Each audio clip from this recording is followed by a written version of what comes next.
Speculations over mass resignation of doctors in Assam. Assam CM refutes speculations, counters Congress claims.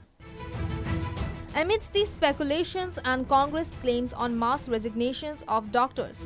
Assam Chief Minister Dr. Himanta Biswa Sharma in a Facebook live session debunked the Congress party's claims of mass resignations of doctors affecting health care in state-run medical colleges. The Chief Minister, before going live on his Facebook handle, met with the health department officials to gather accurate data, acknowledging the fact that every year some doctors resign in the state. State Chief Minister further shared the data of the resignations and appointment of doctors across the state. State Chief Minister, who have recently taken over the charge of state's health department, claimed that in 2021, 36 doctors resigned while 279 new doctors joined. In 2022, 12 resigned while 441 joined, and in 2023, 64 resigned while 302 joined. Dr. Sharma claimed that in 2024, 5 resigned while 183 all set to join the service. Addressing the Congress's claim and concern over the issue,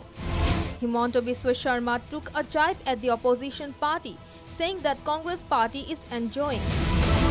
this as they think medical colleges will get shut down anytime soon. Chief Minister Sharma said the Congress wants these medical colleges to be closed. Joakali moi jetia Jharkhandot asilu একাংশ লোকে অসমৰ social মিডিয়াত হাহাকাৰ লগাই দিলে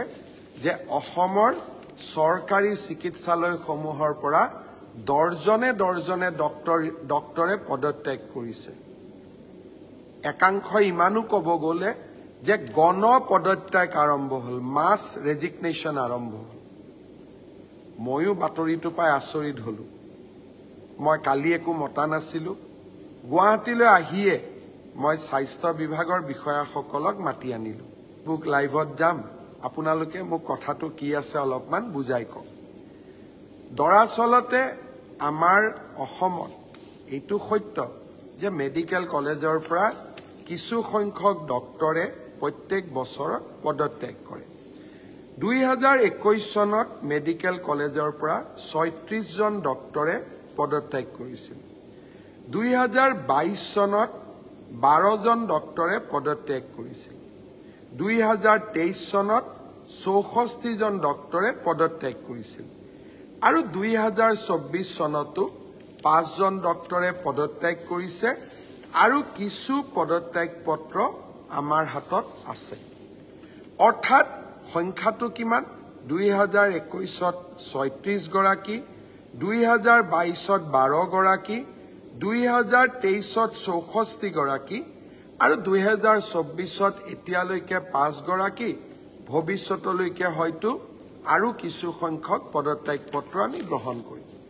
কংগ্ৰেছ দলে ইয়াক লৈ ফুৰ্তি কৰি আছে যে ডক্টৰে পদত্যাগ কৰিছে মেডিকেল কলেজ বিলাক এতিয়া বন্ধ হৈ যাব কেদিনমান আগতে মই কৈছিলো যে তিনিচুকীয়া মেডিকেল কলেজক নেশনেল মেডিকেল কাউন্সিলে স্বীকৃতি দিলে অসমত এতিয়া 13খন মেডিকেল কলেজ হল কংগ্ৰেছে বিচাৰে এই মেডিকেল কলেজবোৰ বন্ধ হৈ যাব জোৰহাটত মেডিকেল কলেজ কৰোতে প্ৰতিদিন বাতৰি কাকতৰ লগতটো মই এক প্ৰকাৰ সংগ্ৰাম কৰিছিলো প্ৰতিটো দিনেই 2021 ত পদত্যাগ কৰিলে 36 জনে 2021 ত নতুন ডক্টৰে কিমান নিযুক্তি ললে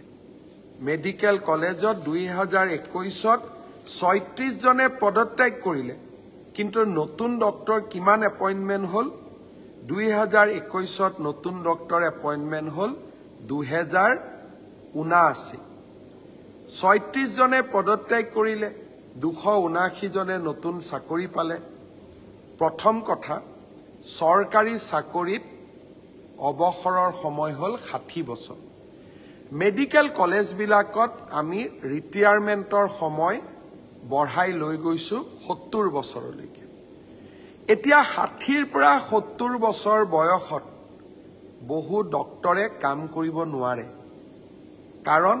শৰীৰ সকলোৰে একে নাথাকে বহু কেইজন জ্যেষ্ঠ ডক্টৰে আমাক আহি কয় যে 60 বছৰলৈকে তো ছাৰ কাম কৰিলো এতিয়া পৰিয়ালৰ লগত থাকিম অকনমান সময় দিও গতিকে এক্সটেনশনটো আমাক নালাগে তাৰ মানে 70 বছৰলৈকে মই কাম কৰিব নুখোজো 174 doctors quit government jobs in last 5 years in Assam. Despite the massive infrastructure development being carried out by the Assam government across the state in a bid to develop the health sector, the exodus of a significant number of physicians from the government sector in the last 5 years has